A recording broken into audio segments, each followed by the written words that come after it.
I'm a volatility. 30 dias de cadeia, o ficado aplicado pré no dia número 22, de hoje até o fim, eu escolheria 30 dias de cadeia. A bolsa ainda não está em circuit break, ela está com 12 de queda, ligou o circuit breaker. I want to short the housing market and never bet against America. Where does it come from? Do you just print it? You print it digitally. Tem grande oportunidade para perder dinheiro todo dia também, né? Cara, o mercado é foda. Se eu compro, o mercado cai. Se eu vendo, o mercado só é uma desgraça. Isso aqui é trabalho de profissional.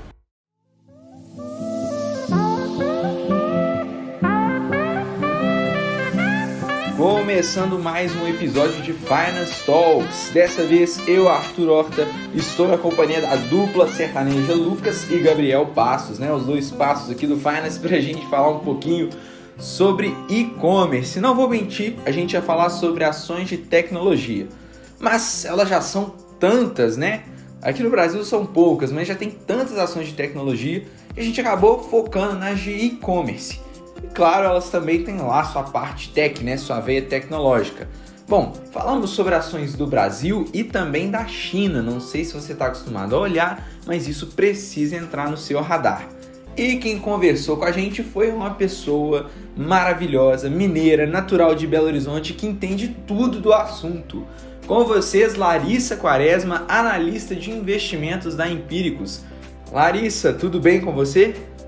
Olá, tudo bem, Arthur? Tudo bem, Gabriel, Lucas? Um prazer enorme estar aqui com vocês. Bom, gente, então vamos começar essa conversa aqui que eu estou ansioso para falar, porque a gente tem estreantes na Bolsa Brasileira, né? Assim, são recentes aqui na nossa Bolsa. Mas vamos falar com a Larissa. Antes, eu queria conhecer um pouco sobre sua carreira, Larissa. Qual graduação que você fez? Como é que surgiu seu interesse por investimentos? Conta um pouco para a gente. Então, eu estudei no UFMG também, né? Mas eu vou contar a história do início, porque eu fiquei pouco tempo na UFMG. Então, nascida em Belo Horizonte, né? Nascida e criada. Estudei no Colégio Loyola, ou Gaiola, para os íntimos. E, assim, com 14 anos, né? Eu estava na 8ª série, hoje chama 9º ano, quando estourou a crise de 2008. E eu achei aquilo muito, muito intrigante, assim, não conseguia entender como que um país que era referência, né, sempre foi referência na América inteira, né, os Estados Unidos, como que é tão vulnerável, né, a uma compra e venda de títulos entre os bancos, assim, era uma coisa totalmente abstrata para mim.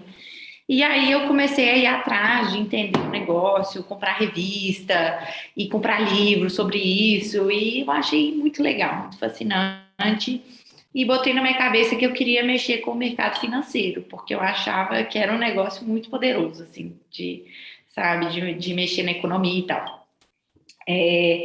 Só que daí eu coloquei na minha cabeça que eu tinha que ser engenheira, né, para ser de mercado financeiro. Muito conversando com meu pai e tudo, que é uma grande referência para mim. E aí ele, não, porque quem é de exatas tem muita facilidade e tudo. E aí eu falei, bom, vou fazer engenharia, então estudei assim igual uma louca e passei em primeiro lugar no vestibular de engenharia de produção da Federal de Minas, né? Eu brinco que se eu soubesse que eu fosse passar em primeiro, eu não teria estudado tanto, sabe? Eu teria saído mais, teria, enfim, curtido um pouco mais a minha fase de escola, assim. Pois bem, entrei em engenharia de produção. O curso da UFMG de produção, ele é bem voltado para a indústria mesmo, né? Então, as poucas matérias profissionalizantes que a gente tem desde o início, né? Tipo, tem que fazer trabalho em chão de fábrica, não sei como está hoje, mas assim, era obrigatório fazer trabalho em fábrica, tudo. Então, eu vi que o curso era feito para pessoas que queriam trabalhar como engenheiro, sabe? E eu falei, cara, isso não faz sentido para mim, entendeu? Eu ficar base de cálculo super legal, de física, de química, sempre tive facilidade, mas aplicar isso numa indústria não era o que eu queria gastar meu tempo fazendo, né? Então, e aí, essa fase a gente é muito perdido, né? Tem muita dúvida. Então, eu decidi sair. E fiquei um ano, mais ou menos, pensando o que eu ia fazer e tal.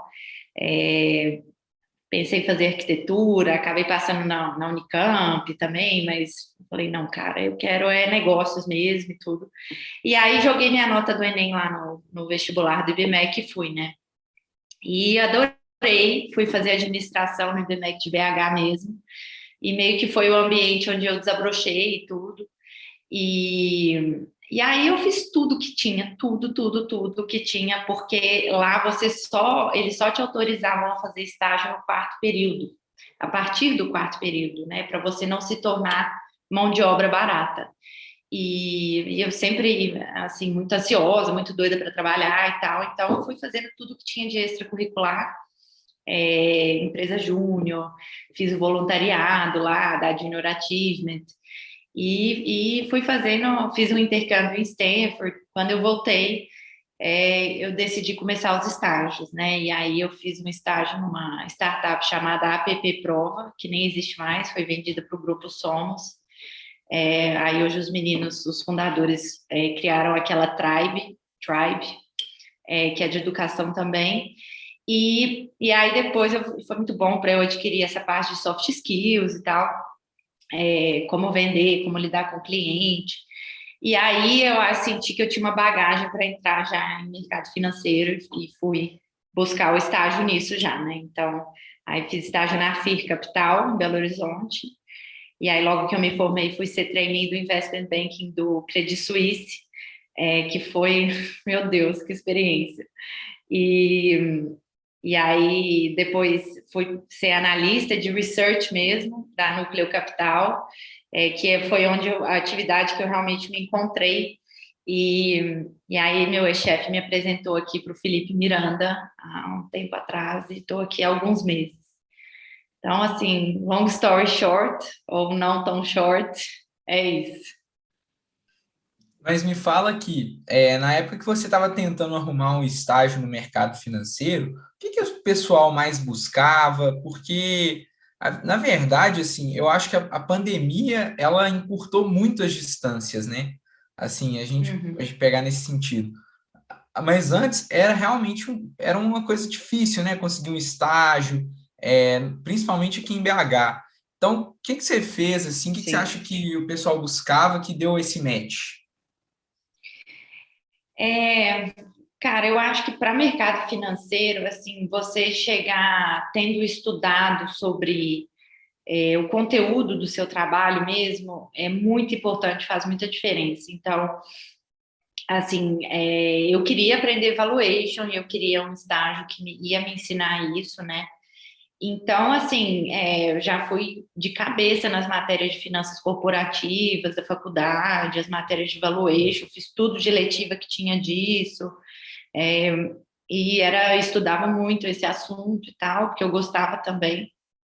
E aí eu fui perguntando, gente, com as pessoas, né, do meu primeiro estágio, que lugares legais tem para aprender sobre isso aqui em BH? E aí me falaram de alguns e me falaram da FIR. E aí eu tinha uma colega, né, do meu colégio, que era uma série acima de mim, na verdade, que trabalhava na FIR. E aí é engraçada essa história, porque ela falou assim, nossa, vou te indicar e tal. Só que tinha uma prova escrita, né? Ela falou, você tem que fazer uma prova escrita e tal. E essa prova era assim, qual é o custo de capital ponderado médio dessa empresa? Qual é o EBITDA? E tudo eu sabia, assim, sabia tudo e tal. Tanto que eles acharam que eu tinha colado, sabe? Veio o dono do fundo e falou assim, você tá com seu celular? Alguma coisa? Eu falei, cara, olha minhas notas, entendeu? E tal. E aí fui, passei, e depois eu entrei junto com outro estagiário que acabou não indo bem, e 3 meses depois o estagiário saiu. Mas depois eu fui descobrir que não era para eu ter entrado, porque, na verdade, a vaga já tinha sido preenchida, né, por esse estagiário, que era filho de um colega, de um amigo do dono do fundo.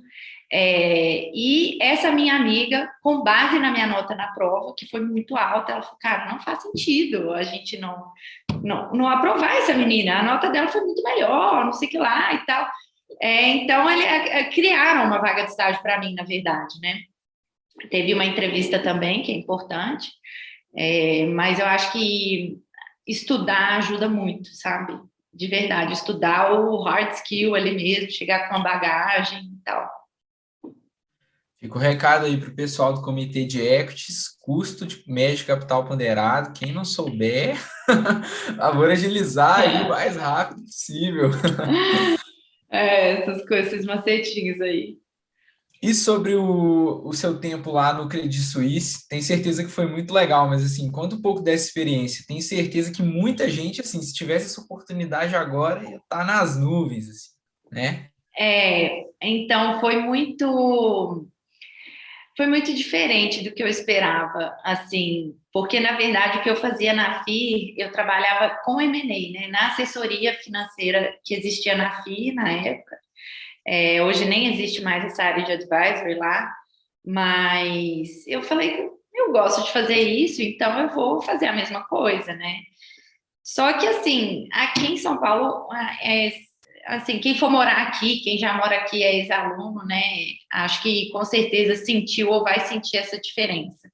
O ritmo das coisas aqui é muito diferente. Os melhores profissionais do mercado em qualquer área estão aqui e a competitividade é muito alta em qualquer profissão, porque as pessoas são muito boas mesmo, sabe? Então, assim, lá em Belo Horizonte, na FIRA, a gente fechava um mandato a cada 3, 4, 5 meses, então tinha bastante tempo para fazer um valuation de uma empresa e tal, fazer um modelo, apresentação, enfim, conduzir todo o processo com calma e profundidade, sabe? Agora, aqui, a IB não é esse ritmo, não deveria ser esse ritmo, sabe? Então, assim, chegou no final de um ano, eu era trainee, né, CLT, e eu estava tocando 4 projetos ao mesmo tempo, de contrato assinado, banco contratado para assessorar a empresa tal. Eu estava cuidando de 4 projetos assim, e de 1 a 2 pitches por semana para prospectar novos clientes. Então, assim, é outro ritmo, é muito trabalho, né? É uma coisa assim, de 15, 16 horas por dia. Realmente é muito puxado. Mas assim, me formou, entendeu? Me deu aquele banho de água fria e aquela resiliência que eu precisava para estar no nível dos profissionais que vêm para cá, né? Que é outro ritmo, assim, de fato. Então, esse é um ponto, né? Eu acho que o outro ponto é que M&A, essa carreira de investment banking, ela é uma carreira, eu vou colocar aqui, 70% comercial. Porque apesar de você precisar ter uma base financeira, você precisa saber ler um demonstrativo financeiro e tal, o seu trabalho é vender transações. E se o seu cliente A não comprar o fulano, ou vice-versa, você não ganha dinheiro, porque via de regra os contratos são assim, não tem remuneração fixa mensal, e o banco ganha, que é o assessor, quando a transação fecha, seja essa transação um IPO, um follow-on, uma compra, uma venda, uma fusão. Então, a gente vende transação. Eu brinco como se fosse, assim, somos corretores de imóveis versão empresa, sabe? A gente fica buscando ali o tempo todo o vendedor e o comprador. Então, assim, se o apartamento tem um defeitinho, sabe? Se não vale exatamente aquilo, tanto faz. Então, business comercial, entendeu? Você tem que começa desde a negociação com o seu colega e seu chefe, até você vender para o seu cliente que vale a pena ele comprar a empresa tal. Porque, assim, o incentivo é esse, né? Então, acho que foi justamente essa parte, assim, que eu não me identifiquei tanto, né? As pessoas que eu vejo que deram certo nisso, e tenho amigos até hoje nessa área, são pessoas muito comerciais, assim, aquele cara que dorme vendedor, acorda vendedor, dá bom dia, o bom dia da pessoa vendedor, sabe? Então, assim, porque você tem que ser assim quando você tá mesmo muito cansado, sabe? Enfim, mas aprendi os jargões da Faria Lima, que é importante, sabe? Tudo isso foi muito importante para mim no primeiro ano aqui. A IB também é muito forte aqui no Finance, né, pessoal? Acho que é o que tem mais gente, talvez? Se pegar de membro, Gabriel, você sabe? Ó, não sei, mas é o que eu vejo mais ativo aí, é o pessoal do comitê de IB. Pessoal do IB aqui, o pessoal que gostou do tal do IB. Assim, É. agora é correr atrás para ver se vai gostar na prática mesmo, né? Sim, eu acho que tem que ir atrás, não pode deixar de ir atrás de nada por medo, sabe? Eu acho que tem que Isso é até o que eu ia experimentar. falar, tipo, você falou que é outro ritmo aí e tal, mas é assim que você vai ver se você realmente gosta, né, da atividade, se você tem capacidade de lidar com todas as pressões todos os dias, né? Então tem Exatamente, que ir, botar a cara e fazer, né? exatamente. E ainda mais assim, fase de faculdade, estágio. É a hora de errar. Experimenta muito, experimenta tudo que você tem curiosidade e tal. Para não chegar com 30 anos e falar assim, nossa, eu não sei o que eu gosto, sabe? Então, é importante tentar muito. E você já estava, então, nessa área de M&A e depois foi para análise de ações, né? Relativamente parecido, né? É, E se encontrou, assim, qual que é a sensação de falar, nossa, gostei disso aqui, é isso mesmo, e agora vamos embora porque eu estou no lugar certo. eu acho que eu já refleti muito sobre isso, né? Quando, assim, logo que o programa de trainee, ele dura 1 ano e meio lá no Credi, e eu botei na minha cabeça que eu ficaria 1 ano, então eu saí com 1 ano e 3 dias, assim, e fiquei um tempo mesmo, acho que talvez 5, 6 meses, pensando, tendo várias conversas e vendo o que eu ia fazer. E eu gostei muito da forma de pensar, assim, dos profissionais de fundos de investimento, que a gente chama de buy side, né? É uma ótica muito diferente do sell side. Então, no buy side, eu acho que o alinhamento de interesse é muito melhor. Você você só ganha dinheiro quando seu cliente ganha dinheiro, e assim por diante, né? Aqui, apesar da gente ser um sell side, a gente tem que trabalhar com a cabeça de buy side, também vou explicar por quê. Mas, enfim, eu acho que o principal, assim, para você gostar da atividade, eu acho que é você enxergar valor no que você está fazendo.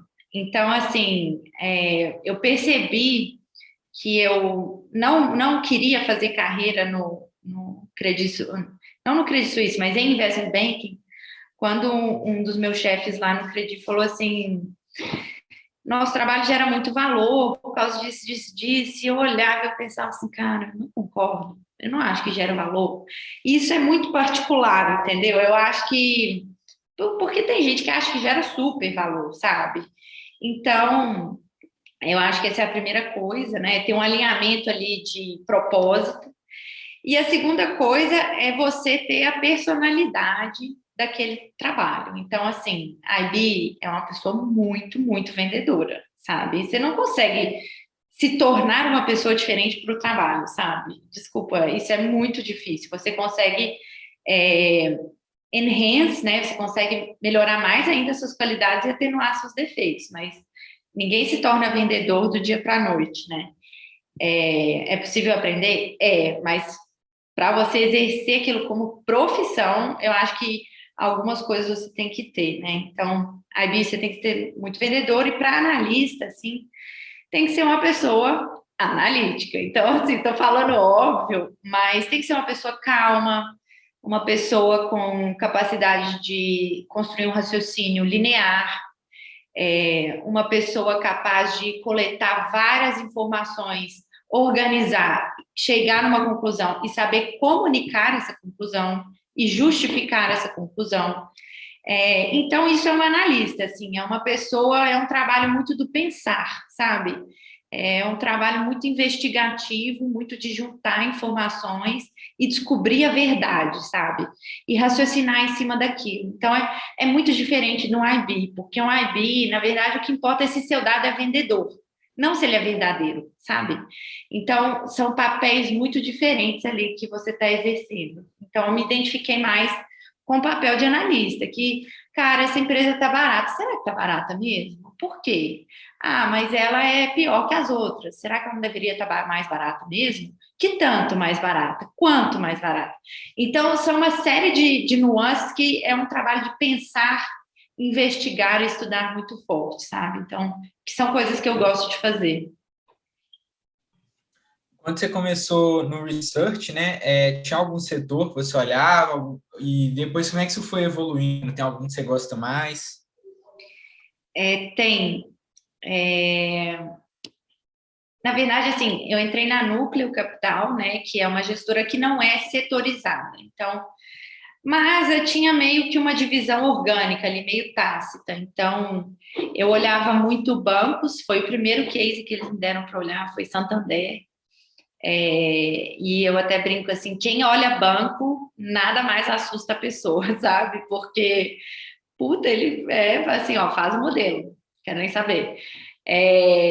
Então, banco e financials, corretoras olhava também, varejo e saúde. Então, principalmente esses 3 setores. São, assim, eu sou agnóstica em relação a setor, não tem setor que eu gosto mais ou menos. Eu acredito que setores têm bons momentos e maus momentos, têm tendências estruturais favoráveis ou desfavoráveis, mas eu acho que o importante é você fazer bons investimentos, sabe? Então, já olhei de tudo, já olhei petróleo, já olhei aqui na Empíricos, né? Já até no próprio IB, oil and gas, já olhei commodity, já olhei energia, então sou totalmente agnóstica, assim, sabe? Na Núcleo, era buy side, então, ou sell side? Eu era buy side, exatamente. Então, a Núcleo, eu acabei não explicando, mas é um fundo de ações, né, que hoje já deve estar com uns 8 bi sob gestão. É um dos, talvez, 5, 10 maiores do Brasil, fundos de ações. Mas eles são muito low profile. Então, assim, possivelmente tem fundos menores que nós, né, vocês já ouviram falar mais, porque tem um posicionamento mais público, né? E isso é particular do jeitão de cada fundo, do jeitão de cada gestor. Então, o pessoal da Núcleo é bem mais low profile, assim, e faz a gestão desse fundo exclusivamente de ações brasileiras, né? Então, foi muito bom, assim, para o meu aprendizado, sabe? Foi uma escola, assim, de pensamento, de como analisar uma ação e tal, um fundo muito respeitado, sabe? Bom, então eu já queria mandar minha primeira pergunta aqui. É o seguinte, a gente vê muitos gestores comentando, né, em podcast, em entrevistas, enfim, que eles investem para o longo prazo, fazem um fluxo de caixa descontado de 20 anos, seguram a ação por vários anos. E quando a gente vê o sell side, às vezes a gente vê um relatório que dá um upside ali, por exemplo, de 15%, de 20% até 30% numa ação. Às vezes o sell side também fala que o que importa é um investimento de longo prazo e tal. Só que eu imagino que quando uma pessoa do buy side, ela chega para um gestor e fala, olha, eu fiz tal análise, achei tanto de upside. Se o gestor é um cara fundamentalista, de longo prazo, talvez ele não vai ficar comprado na ação para ter 15% de upside em 5 anos. Então, eu queria entender a principal diferença assim, entre... Como chega nesse valuation do buy side e do sell side, sabe? Assim, as ferramentas, elas não mudam muito. Eu acho que o que muda é o nível de transparência com o cliente. Então, assim, o sell side, ele tem, não acho que é o caso aqui da Empíricos, né? Mas é um trabalho difícil, porque a pessoa dá recomendações de compra ou venda, mas não é ela que vai ganhar ou perder dinheiro, né? Por conta daquilo. Então, eu acho que isso é um pouco complicado, né? É um desalinhamento de interesse, porque a pessoa sofre menos as consequências. Aqui, no nosso caso, eu trabalho no Carteira Empíricos hoje, né? Então, sou analista da principal série da casa, se chama Carteira Empíricos, é um multimercado global, que tem desde ações brasileiras, ações asiáticas, renda fixa, ouro, dólar, prata e tal. Então, assim, uma alocação completa. E a gente tem um fundo espelho na Vitrio, né, que é uma corretora do grupo, que a gente chama de Grupo Universa aqui, que tem um BI sobre gestão, né? E esse fundo se chama Carteira Universo. Então, ele é um espelho do Carteira Empíricos. Inspirado, né? Não é exatamente igual, mas ele é inspirado. Então, assim, não é qualquer coisa que a gente pode recomendar, entendeu? Porque se a gente recomendar coisas pouco líquidas demais, a gente acaba atrapalhando ou nossos assinantes, que ficam querendo, que vão competir com a Vitrio ali para comprar o papel, ou a gente prejudica a Vitrio, vice-versa, porque vai ganhando um volume, a coisa, que a gente tem que ter uma certa responsabilidade em relação a isso, sabe? Então, assim, e a Vitrio tem as taxas de performance dela também, e se a gente tiver uma carteira recomendada, porque a gente presta contas do retorno, né, da rentabilidade dessa carteira, nosso assinante vai abandonar se não tiver um bom retorno, né, aquela carteira. Então, eu acho que a forma que você faz muita diferença no mindset que você leva para o seu valuation, para o seu trabalho. Em termos de metodologia, especificamente, de fazer conta, assim, tipo, upside, deu downside, literalmente cada analista aqui na Empíricos, cada série vai ter uma forma, uma filosofia. Tem gente que é muito ortodoxo em relação a preço-alvo. Então, cara, eu fiz o fluxo de caixa descontado aqui, deu R$50 o preço-alvo, a ação hoje está 40, deu um upside de 20 alguma coisa por cento. Então, tem gente que é isso, deu upside, a pessoa vai comprar. Agora, na Núcleo, que foi a minha escola, né, eles são zero ortodoxos em relação a isso, porque não é todo o valor que a gente consegue quantificar. Então, às vezes tem opcionalidades que estão muito no início, como você falou, coisas que são para daqui 10 anos, que você pergunta para o CEO da empresa, mas quando, por exemplo, Natura, é uma empresa que está entrando na China, né, por meio da marca Aesop, que é a marca mais luxuosa do grupo e tal, e pode ser um negócio gigante, porque a China é o mercado de luxo que mais cresce no mundo. Mas os CEOs, né, os gestores da empresa falam, cara, é para 5 anos, é um negócio que vai ser relevante, se for relevante, em 5 anos. Beleza, mas quanto relevante? É o quê? 10 milhões, 20 milhões de receita? É 1 bilhão? Não sei.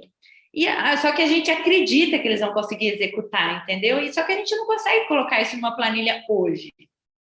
Então, acho que o qualitativo, assim, essa percepção qualitativa, ela é muito importante para o valuation, inclusive, sabe? Porque ela te fala assim, cara, isso aqui não está no preço, sabe? Enfim, não sei se eu consegui responder sua pergunta, mas cada um tem sua forma aí. Não, conseguiu sim. A gente conversando aqui com outros gestores, muitos falam disso, né? Fala assim, porque o valor não está nos livros de finanças, né? O valor da empresa não está nos livros de finanças. Então, assim, é uma coisa que você tem que acreditar, literalmente, igual você falou, você tem que acreditar que a empresa vai conseguir, e aí você vai ter N razões para isso. Por exemplo, a Natura tem uma equipe muito boa, então dá para acreditar, sabe? Você não vai falar que não, esses caras vão dar tudo errado, não. Né? Então, não está no livro, mas a gente pode acreditar em algumas coisas, isso aí varia realmente para analista. Até um pouco do case que a gente vai falar aqui, tem grandes nomes aí que todo mundo fala, isso aí já era, vai dar em nada. Mas a gestão da companhia, a qualidade do pessoal envolvido fez aquilo ali. Um caso clássico é a Magazine Luiza, que a gestão da companhia fez ela fazer um turnaround que ninguém acreditou, e hoje é um caso de sucesso. E a própria Alibaba também era um caso que também virou uma gigante que era desacreditada, a Amazon também, que teve caso de gente que falou que essa empresa aí que vende livro, para que eu vou virar acionista dessa empresa? Livro vai acabar daqui a uns anos. E hoje em dia domina o mercado de varejo aí, de robô, inclusive, né? Que já tem aqueles drones lá que entregam as coisas, é absurdo. Exato, faz muita diferença, assim, a gente enxerga isso nitidamente, quando se pega 2 empresas do mesmo setor, fala, cara, em quais gestores eu confio mais? Vamos imaginar que os dois estão me prometendo a mesma coisa. É um ótimo exercício mental, assim, de se fazer. Em qual que eu confio, que eu acredito que eu vou colocar meu dinheiro apostando que vai entregar. É assim, então, é um excelente exercício, sabe? Se você confia ou não na pessoa. E olhar o histórico também.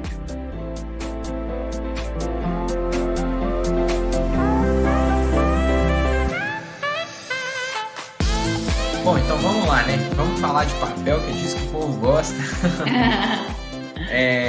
Então, Larissa, a gente vai falar hoje sobre o setor de tecnologia. Então, antes de tudo, queria entender a sua relação com esse setor. Quando começou a olhar, o que você achou estranho no começo? Eu, por exemplo, no começo eu achei estranho o valuation, né? Então, às vezes você já sabia o porquê do valuation. O que te chama a atenção nesse setor? Eu comecei a olhar, a primeira empresa de tecnologia que eu olhei assim, com olhar de investimento mesmo, foi Mercado Livre, né? Porque é engraçado que a IB é cheio das ideias mirabolantes, né? Então, Mercado Livre, lá em 2018, quando eu era trainee no Credi, ele já era uma empresa listada, enorme, tudo. E estava, assim, o braço deles de finanças, né? Que é o Mercado Pago, estava começando a ficar uma coisa relevante. E aí, meu chefe lá no IB, ele queria fazer um pitch para o CEO da Mercado Livre, para ele fazer IPO de Mercado Pago separado, entendeu? Então, e eu que fiquei responsável por fazer esse pitch. E aí, assim, deu sorte de estar numa semana mais tranquila e tal. Então, eu mergulhei na empresa e fiquei uma semana fazendo pitch. Falei, cara, que empresa fascinante, assim.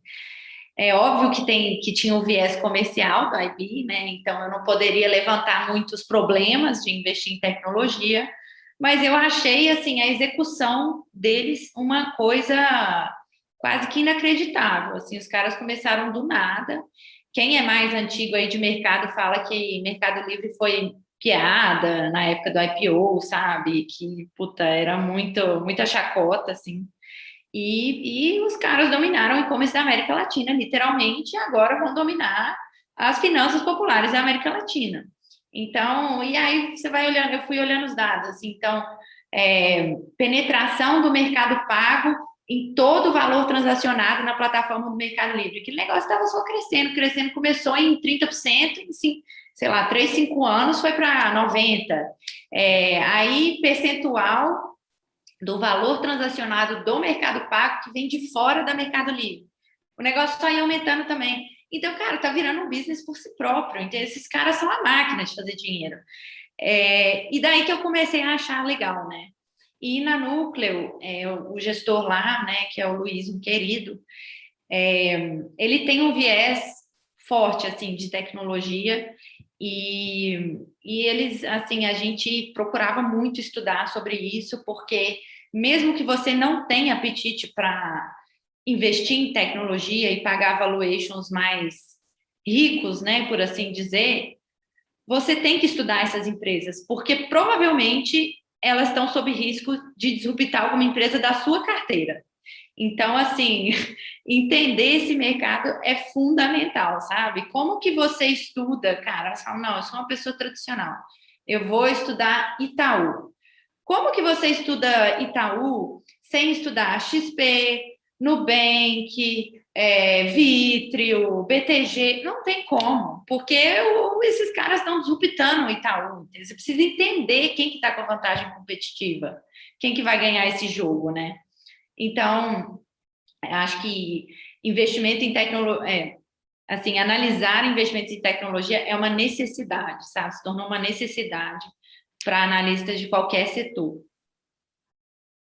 E o engraçado do Mercado Livre é você ver a evolução em assim, questão de meses, né? Aqui no belo dia você está lá comprando alguma coisa, vai esperar 10 dias para chegar, aí no outro dia você está voltando ali de carro no anel, passa 3 vans do Mercado Livre do seu lado.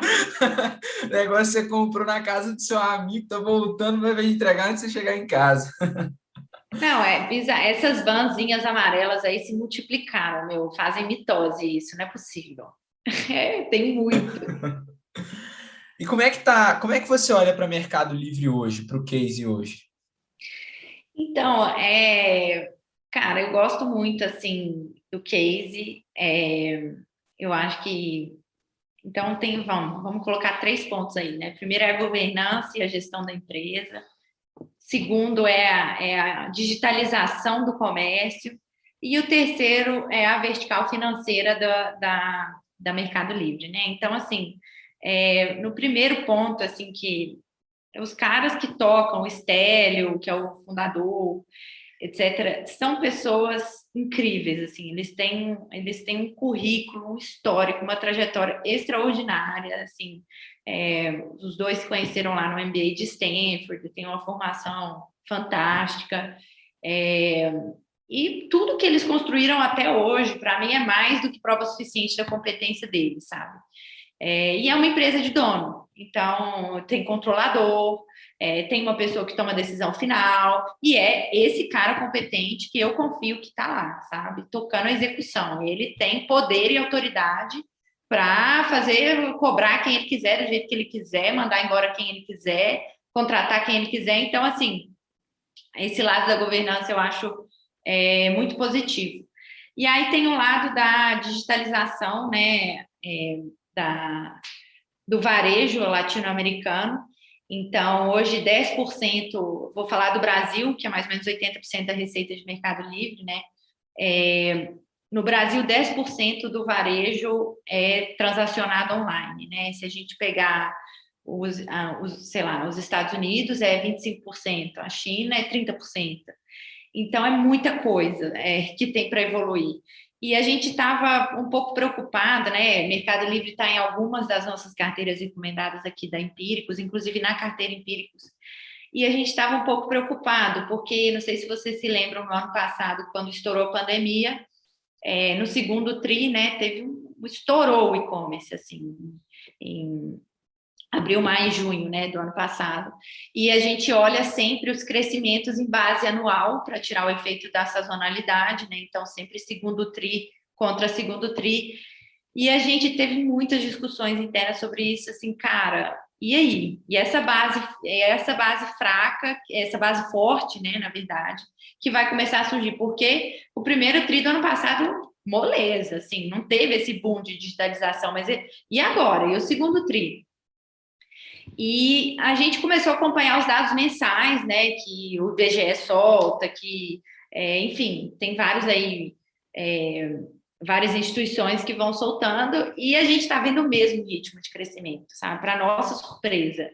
Então, é uma coisa que, cara, assim, realmente continua crescendo do mesmo jeito, entendeu? As pessoas estão voltando para a rua e continuam comprando mais no e-commerce do que elas compraram no auge da pandemia do ano passado, sabe? Então, a gente está muito tranquilo hoje em relação a esse case, sabe? E o terceiro, assim, que coisas que eram quase que a gente chama de opcionalidades, né? Que são coisas que estão na nossa tese, mas a gente não consegue precificar, que é mercado crédito, mercado pago, tem mercado investimentos agora, mercado envios, que é o serviço de logística. Todas essas competências que o Mercado Livre precisou desenvolver para tornar satisfeito o cliente do ecossistema dele, ele está monetizando e vendendo para fora do ecossistema também. Então, acho que é uma alavanca adicional aí de geração de valor para os acionistas, né? Então, bom management, digitalização do varejo latino-americano e opcionalidades aí adjacentes. A gente tem aí agora os Correios em vias de privatizar. Larissa, acha que o Mercado Livre vai querer uma pontinha ali? Cara, eu não sei se uma pontinha, se o governo privatizar por partes, pode ser, sim, muito provável que não só o Mercado Livre, mas vários players, pelo menos, olhem com carinho, sabe? Agora, não acho que faz sentido para nenhum deles engolir um gigante desses, porque certamente tem muita ineficiência e não faz sentido o Mercado Livre comprar, não sei quantos centros de distribuição tem os Correios, mas sei lá, vou chutar um número, 1.000. Não faz sentido o Mercado Livre comprar 1.000 centros de distribuição para ele fechar 500 desses 1.000. É mais fácil a Mercado Livre abrir 500, com a competência que ela tem para isso, entendeu? Então, esses grandes e-commerce, que já têm uma competência logística muito avançada, eu acho difícil eles engolirem tudo de uma vez. Mas, se for sair por partes, assim, eu acho bem provável que alguma delas compre alguma parte, sim. Esse setor de comércio eletrônico e tudo mais é um setor que a gente está vendo aí que ele já vem de um tempo já despontando muita competição, né? A gente tem de comércio eletrônico aí, aqui no Brasil principalmente, Mercado Livre, Magazine Luiza, a Via Varejo está também vindo para essa questão de plataforma, de venda 3P. Qual que você acha que é a vantagem do Mercado Livre em cima dessas novas plataformas 3P? Inclusive a Amazon também está vindo aí para o Brasil, né, com força e tudo mais. Você acha que ele ter sido forjado, assim, ter sido criado para ser uma plataforma 3P, tem alguma diferença? Ele tem alguma vantagem competitiva nisso? Sem dúvida. Então, acho que são duas principais diferenças, né, de Mercado Livre para as outras plataformas, até mesmo 3P, né? Então, a diferença do 1P para o 3P é dada, né? 1P você carrega seu estoque e 3P você é apenas um intermediário, mas de Mercado Livre para o 3P da B2W ou para o 3P da Magazine Luiza ou da Amazon, assim, o sortimento é muito maior, muito maior. Então, se a gente pegar o marketplace da Via, deve estar, talvez, com 50 mil sellers. Se a gente olhar o da Mercado Livre, são milhões de sellers, milhões.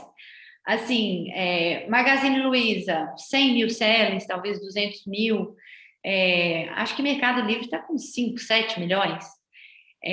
Sem falar no número de compradores, né? Então, qual que é a consequência disso em termos do nível de serviço que Mercado Livre consegue prover, né?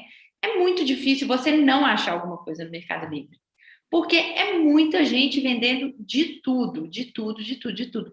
Então, assim, como que eles construíram isso, né? Começando antes, fazendo um onboarding muito fácil, serem menos chatos em relação ao que pode ou não pode vender. Óbvio que não pode vender coisas ilícitas e tal, mas eles conseguiram construir essa comunidade gigante, entendeu? Tiveram a competência deles. Então, assim, hoje, se eu for comprar um eletrônico, eu não vou procurar na Magazine Luiza. Eu procure em Mercado Livre, talvez em Amazon, mas assim, não vou procurar em Magalu, porque eu acho difícil. Se eu quiser comprar uma coisa bizarra, sei lá, você tá com violão aí, vamos supor que eu quero comprar um pedal para dar de presente para o meu namorado que imita a voz do Silvio Santos. É no Mercado Livre que eu vou procurar, sabe? Então, assim, eu acho que essa diferença é muito interessante, porque acaba se tornando aquele porto seguro, sabe? Para a pessoa que compra, confia na marca e ele sabe que vai achar, né? Isso é muito importante, assim. O long tail, né? A Amélia é muito esse long tail, assim. Final de semana chegando, você desesperado para arrumar uma fantasia do Homem-Aranha, só ir lá no Mercado Livre. É isso aí. Então, acho que isso tem muito valor, sabe? Bom, e a gente vê que a penetração no e-commerce aqui, tanto no Brasil quanto em outros países, ela ainda é baixa. Então, tem uma avenida grande para consolidação ali, como são vários players, então é difícil dizer se haverá apenas um grande vencedor, né? Uhum. São grandes empresas chegando, e quando eu olho para o business do Mercado Livre, eu lembro bastante do eBay, né, que também funciona ali na parte do 3P, e que lá no início, né, eles eram mais semelhantes ainda, né? O Mercado Livre acabou se desenvolvendo mais ali na parte também financeira, né? Hoje oferece até crédito, tem um mercado pago. E o eBay, lá no início, ele acabou comprando, né, o PayPal, quando ele ainda era muito pequeno. Então, foi se desenvolvendo lá dentro e acabou fazendo esse spin-off depois do PayPal e virou o que é hoje. Tu até tinha mencionado ali em relação ao planejar um IPO né, do Mercado Pago. Então, como que você enxerga isso hoje dentro do Mercado Livre? Existe essa possibilidade de fazer assim como o eBay fez lá com o PayPal ou não? Eu acho que, assim, é uma alternativa estratégica para eles, sem dúvida, mas pela forma deles de trabalhar, acompanhando a trajetória deles, eu acho que eles preferem o orgânico, fazer dentro de casa, sabe? Acho que é muito do estilão, assim. É até um ponto de atenção. Quando a gente vê, agora tem muita empresa vindo para a Bolsa, né? E uma das informações obrigatórias que as empresas que vão fazer IPO têm que dar é assim, como que você vai usar o recurso da sua empresa? E tem um monte de empresa que nunca fez muito M&A e fala assim, cara, eu vou usar 80% em M&A para crescer a empresa. Mas, assim, como se fosse uma coisa simples, entendeu? Um M&A rápido são de 6 a 8 meses para sair, sabe? Uma compra de uma empresa pequena. Então, eu trabalhei em IB e sei, assim, são 100 tentativas para uma virar negócio, sabe? Então, eles têm mais essa coisa do orgânico, de construir devagar e tal. Então, eu acho que o Mercado Pago está com um tamanho suficiente para não precisar comprar ninguém, sabe? E IPO desse braço, não sei, viu? Eu acho que eu não acredito muito, não. Bom, falando em IPO, vamos trazer aqui as novas techs brasileiras, né, que fizeram IPO recentemente. A gente tem Melius, Bemob, mas eu queria ouvir um pouco sobre a mais nova delas, a Infracommerce. O que você está vendo dessa ação? Cara, essa é uma empresa super interessante e ela é pouco conhecida justamente porque ela opera no modelo white label, né? Então, que é a marca do cliente dela que aparece. Então, assim, eu vou contar um pouco da história dela, que é interessante. Ela é fundada por um alemão chamado Kai Schoppen, nunca sei a pronúncia certa, em 2012. Então, ele morava na Alemanha, tinha uma startup lá, vendeu essa startup para o eBay e veio morar no Brasil por motivos pessoais. E assim, os amigos dele na roda que falavam assim, Kay, você que é um cara de tecnologia, eu estou precisando digitalizar a minha empresa. E isso era 2012, gente, pensa. Não era moda, assim, sabe, falar de e-commerce. E ele pensava assim, puta, já tem Mercado Livre, que é relativamente grande, tem algumas empresas que já entregam em 2 dias, 3 dias, 5 dias, sei lá, não sei, não lembro o que tinha na época. E eu não conseguiria fazer isso só para você, para você competir com esses caras sem incorrer em um custo proibitivo. Então, ele teve a ideia de fazer isso para várias empresas, né, digitalizar várias empresas, para assim ele conseguir uma escala suficiente para oferecer um nível de serviço adequado, né? Então, essa foi o grande pulo do gato dele. Só que, em vez dele entrar no B2C, né, no varejo, como é o caso de Magalu, de Mercado Livre e tal, ele entrou no B2B. Então, assim, pensa numa Ambev levando cerveja para os bares. Inclusive, o Zé Delivery, eu tenho certeza que vocês já usaram, ele é todinho feito pela Infracommerce. Então, e a gente não sabe, porque é a marca da Ambev, ali, do Zé Delivery, que aparece. Inclusive, é uma coisa muito positiva no olhar dos clientes, né, pelo que a gente tem conversado. E aí, então, ele decidiu fazer para o B2B, né? Então, exemplos assim também, Unilever, que é cliente dele, Nestlé é cliente dele. E você entra lá no site da Nestlé, né? Sei lá, o dono da loja de conveniência, ele não fala que é da Infracommerce. Bom, por que essa oportunidade é interessante, né? Se no Brasil 10% do varejo é digitalizado, o atacado, né, que é onde esse cara opera, é 1%. Então, assim, é um mundo totalmente offline. É muito offline, a oportunidade é muito grande, sabe? Então, a estratégia do alemão é justamente, assim, digitalizar esse mundo pré-histórico e quando ele tiver, assim, redondinho e tal, o cliente já dependente, meio que dependente dele, né? Ele falar assim, Unilever, o que você acha da gente começar a fazer o B2C agora? Direto, você não precisa do seu distribuidor. você vende direto para a pessoa que está precisando do desodorante em casa. Você não precisa vender para a farmácia. O que você acha disso? Por que é interessante ele fazer isso? Porque no B2C, a plataforma consegue cobrar um take rate menor, né? Então, enquanto no B2B eles cobram 2%, 3% aí, no B2C eles conseguem cobrar de 15% a 20% por transação, né?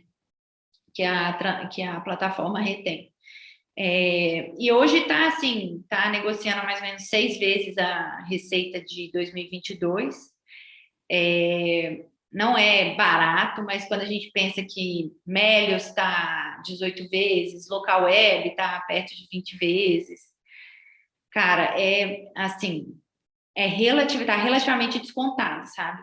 Então, a gente acredita que a empresa vai crescer mais do que está ali na tela, do que está esperado aí pelo consenso, e essa surpresa vai levar a uma valorização do papel aí, sabe? Porque acho que tem um crescimento inorgânico aí que não está entrando na conta, né, dos analistas de mercado, que é justamente uma das destinações do IPO deles, M&A, mas eles já tinham feito muito M&A antes de vir para a Bolsa.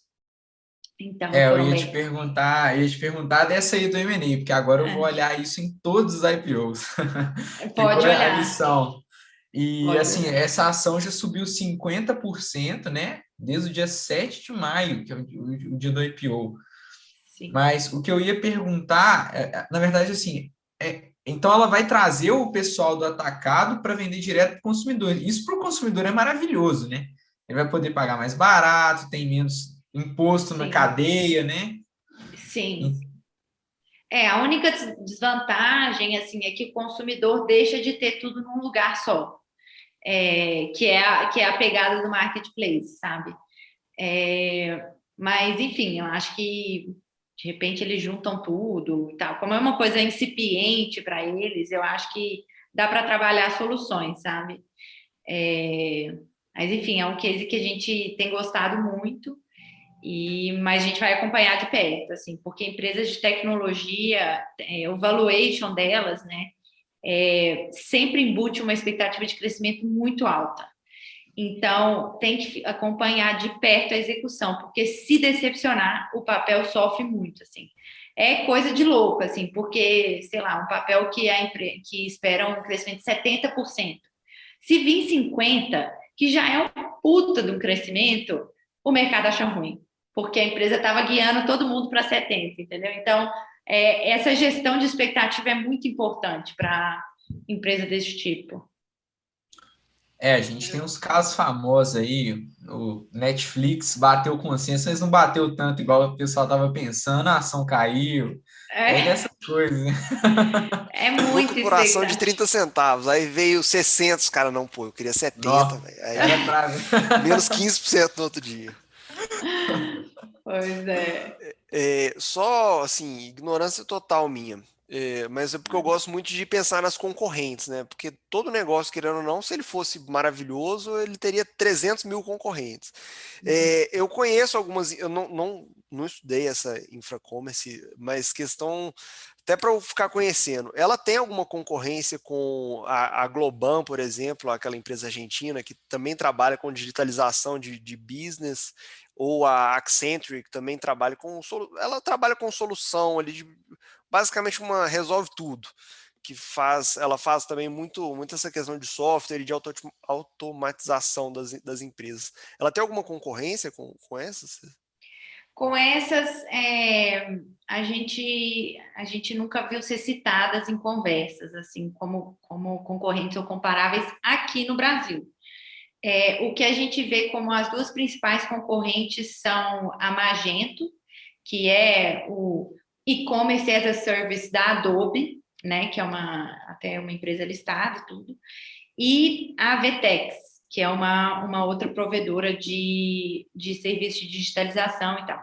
Só que, assim, as duas, elas fazem uma parte do serviço, que é só a parte de desenvolver o software e tal. A Infracommerce, ela cuida da logística, faz a gestão dos transportadores, das entregas, até de loja física ela cuida, se precisar.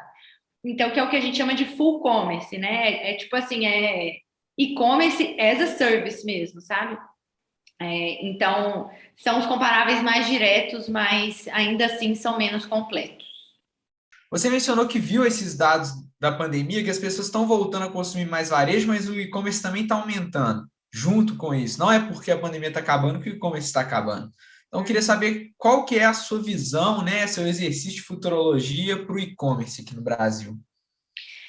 Cara, eu acho que tanto no curto, eu acho que assim, tem espaço para chegar no mínimo na penetração de e-commerce americana, né? Que eu acho que, eu falei 25%, mas agora eu fiquei na dúvida, não sei se 15%, 20%.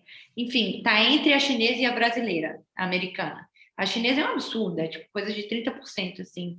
Na pandemia chegou a 60%, é uma coisa de louco. Mas eu acho que pelo menos uns 20% ali dá para chegar.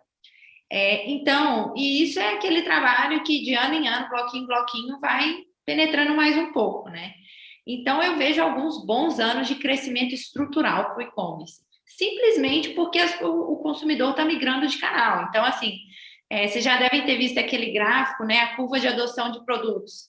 Então, tem o early adopter, tem o late adopter, o laggard e tal. Então, eu acho que a gente está em algum ponto dessa curva. Não acho que a gente chegou no ponto da curva cair ainda, sabe? Do e-commerce, né? Porque tudo são simplesmente um canal, né? Igual um tempo atrás as lojas saíram da rua para ir para o shopping. Para mim é a mesma coisa e daqui a alguns anos vai ser outro canal, né? Então, acho que a gente está no começo dessa transição. Acho que tem mais alguns anos aí de crescimento e no curto prazo a gente está muito tranquilo, assim. Acho que deve continuar mantendo um bom ritmo de crescimento. O varejo eletrônico, ele, querendo ou não, virou o foco da tecnologia atualmente, né? De uns anos para cá, o varejo tem se revolucionado aí nessa questão do e-commerce, né? É interessante aqui no Brasil, uma empresa de tecnologia, a Magazine Luiza, que tinha loja em shopping a rodo aí, para todo lado. Sim. As empresas Abrir 50 lojas no Rio, vai abrir um tanto de lojas no Rio agora. Inclusive, a Anitta vai ser garota propaganda, teve iluminação do Cristo Redentor hoje, em comemoração.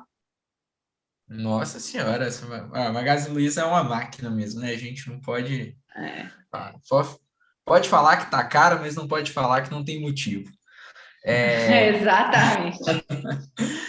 Bom, vamos para o outro lado do mundo agora. A gente tem duas empresas aí chamando muita atenção, que é a Alibaba e a JD, né? A Alibaba, o Charlie Munger, sócio do Warren Buffett, comprou. Então, eu queria saber, assim, como que daqui do Brasil você está olhando essas empresas lá, o que você está vendo de diferente? A China é isso tudo mesmo que o pessoal espera? Uhum. Eu acho que a China é muita coisa, né? A China, putz, cara, que potência, assim, eu acho que não só pelo tamanho da população deles, que torna eles inevitavelmente gigantes, mas acho que o país tem se desenvolvido, né? Infraestrutura de lá, todas essas coisas de modernizar o país tem gerado muita renda e feito o chinês enriquecer muito, né? Então, estava até lendo sobre isso esses dias. Hoje, a China é o mercado de luxo que mais cresce no mundo. Se não me engano, é o segundo maior mercado de luxo do mundo, só perde para os Estados Unidos e cresce mais que o americano. E na China tem 130 milhões de milionários. Tipo, isso é muita coisa, sabe? Quando a gente faz em percentual da população é pouco, mas é que a população é tão grande, né? Você pegar, tipo, 10% da população, né? 10% da população milionária. Então, é um mercado com muito potencial, assim, muito, porque ele é gigante e as pessoas estão ficando ricas, né? Então, assim, tanto a Alibaba quanto o JD operam no comércio eletrônico lá. A Alibaba é mais no 3P e JD é mais no 1P. E JD tem uma pegada um pouco mais de luxo e a Alibaba é mais do volume, assim, meio mercado livre, sabe? Então, meio que milhões de sellers, milhões... pra vocês terem noção, gente. A Alibaba, só na China, tem 1 bilhão de usuários.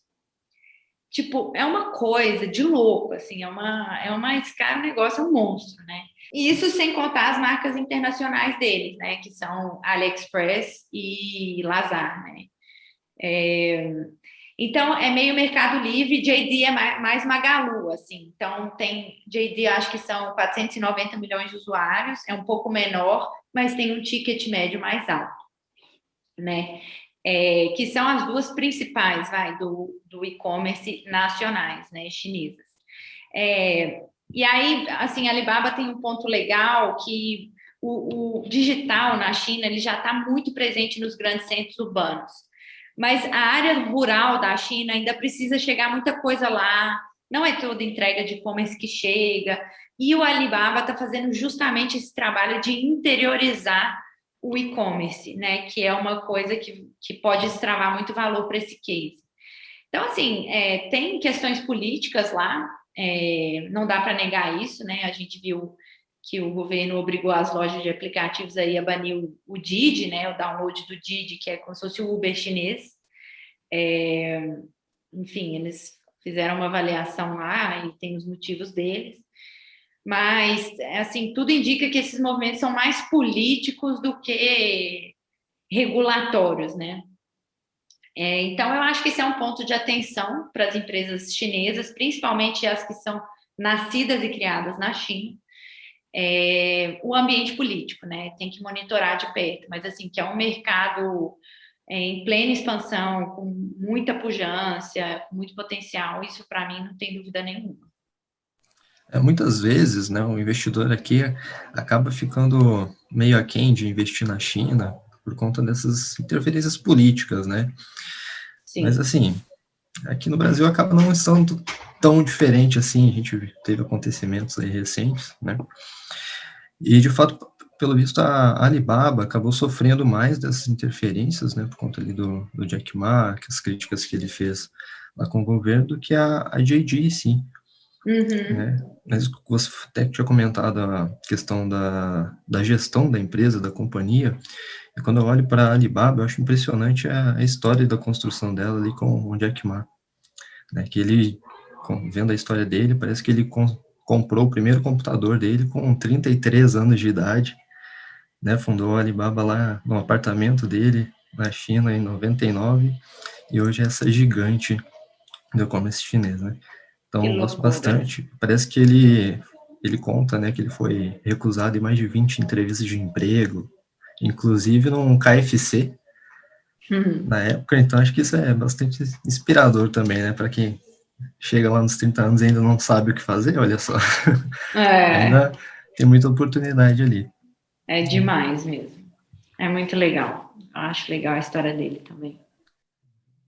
Várias, né? Acho que Harvard também foi recusado lá em Harvard.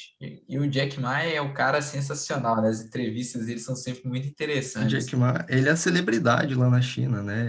Nas conferências da Alibaba, ele gosta de dançar. Quando o governo não tá procurando ele, né? Esse cara... Agora ele sumiu, né? Coitado, o cara sumiu, meu. Apareceu todo diferentão, ó. Nossa, uma vez eu recebi um meme, acharam o Jack Ma, era um chinesinho, idêntico ao Jack Ma, consertando o ar-condicionado, não sei se vocês viram isso. Eu vi essa. Eu vi Muito bom. Sensacional. Mas pensa só que sufoco, velho. Você ser um milionário que não tem paz pra dormir na sua casa, que você tá lá dormindo do nada, você pode chegar um agente do governo chinês e falar assim, irmão, vamos dar um sumicinho, vamos sumir por uma semaninha. Tá doido. Loucura. Realmente, eu acho que assim, essa questão do governo realmente assim, quem investe lá tem que conhecer, tem que pelo menos aprender a lidar, né? Aprender a lidar com isso, porque pode acontecer mesmo. Esse negócio da Didi, reza a lenda que o Lucas colocou 1 milhão lá na Didi. Quase isso. Foi de Guaranis. Nossa senhora, tá doido. Imagina a empresa simplesmente proibida de funcionar logo depois do IPO. Foda. Mas cada país tem seu risco, né? Cada país tem seu risco. Sim. Agora eu queria fazer aqui um ping-pong com algumas empresas. E aí você pode me falar, não precisa falar se é compra ou venda, se gosta, não gosta, ou se não olha, né? Não colhou. Pode ser? Lógico. Então vamos lá. Via, né? Via Varejo. Ai, não gosto. Falar que não. Magalu. Gosto. B2W. Não gosto. Lojas Americanas. Não gosto. Mercado Livre. Gosto. Infracommerce. Gosto. Bemob. Não conheço tanto, não posso falar. Melios. Gosto. Bastante. Mosaico. Não, bom. Não gosto, eu prefiro Melios. Microsoft. Gosto, adoro. Facebook. Não gosto. Apple. Gosto. Twitter. Puta, cara, Twitter eu não conheço tanto, Casey. Acho que não vou falar. Amazon. Gosto. Tesla. Não gosto. Eu acho que é overrated. Acho que Tesla é meio superestimada. Para fechar, as duas chinesas, Alibaba e JD. Gosto, cara. Eu gosto. Assim, a gente, inclusive, tem algumas carteiras encomendadas aqui, as duas empresas, né? Eu gosto muito. Mas acho que esse risco político está ficando grande, né? Então, a gente está monitorando esse muito de perto, assim. Vamos ver. Quem tem essas aí, quem tem minério, tem jeito não. Tá sempre com o rabo preso com o governo chinês. É foda. Eu queria saber sobre Pinduoduo, que tem muito tempo que estreou na Bolsa, né? Também tem um acionista grande lá dentro, que é a Tencent. Você olha a Pinduoduo? Qual que é a sua opinião sobre ela? Eu não olho tão de perto. Assim, são muitas. Assim, quando você vai investigar o universo chinês, são muitas empresas muito grandes. A Pinduoduo é enorme, assim. A Tencent é enorme, a Alibaba é enorme. São muitas empresas muito grandes, né? Então, não vou nem me arriscar a falar, porque não conheço tão bem o case também. Sim, em valor de mercado, né, a Pinduoduo ela tem um valor até um pouco mais elevado do que a JD, né? JD com 112 bi, Pinduoduo 130, ali mais ou menos. Né? Quando eu olhei para ela, a principal diferença que eu vi no modelo de negócios foi em relação a ela fazer vendas coletivas. Então, se alguém quer, por exemplo, comprar, sei lá, um smartphone lá na plataforma, ele pode se reunir com mais, sei lá, 10 pessoas que querem o mesmo smartphone e assim ela consegue descontos, né, tem alguns tipos de bônus e premiações para as pessoas lá dentro, e ela foi mais uma plataforma focada muito em atender via app mesmo, no digital. Legal. Essa Pinduoduo eu acho ela muito interessante por causa que ela conseguiu juntar assim, um Instagram junto com uma Amazon, assim, você tem quase influencers ali dentro que falam, cara, compra isso aqui, aí você clica em um botão, você já comprou, ou você está num grupo para poder comprar aquele dispositivo ali. O pessoal reclama muito que ela vende muita coisa ruim, pirata e tudo mais.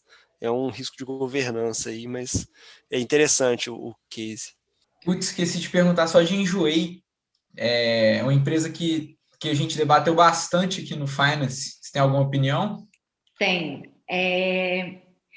Cara, eu não gosto muito, porque a gente já teve aqui algumas carteiras, mas assim, eu acho que os dados, o disclosure deles é ruim. Então, assim, a forma que eles calculam aquele take rate deles, né, que é mais de 20%, eu não entendo aquilo, eu acho meio... Não estou falando que é desonestidade, nada, mas assim, eu não entendo o fundamento do business parar de pé, sabe? Então, assim, o número de usuários cresce muito mais do que o número de vendedores, corre risco de faltar sortimento no site, então aqueles usuários que entram nunca mais voltam, porque está tudo esgotado, né? Eles não têm sortimento suficiente para atender todo mundo.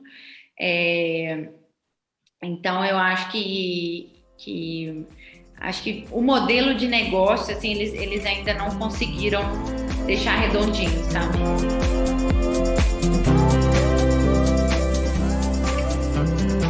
Vamos lá, então, vamos lá. Bom, agora chegou a parte que oficializa isso aqui como um podcast, que é a pergunta sobre o livro que você vai indicar.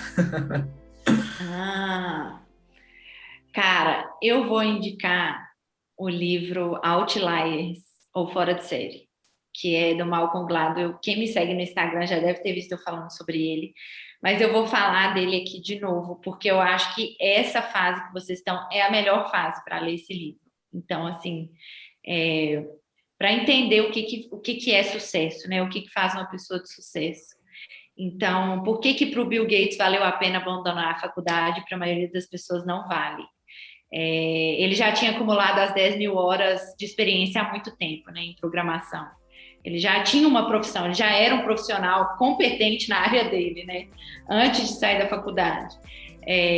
Por que para um atleta, né, se ele for um pouco mais baixo, um atleta de basquete, por exemplo, se ele for adiantado na turma dele, então eu era adiantado, por exemplo, né, eu sempre fui a mais nova da turma.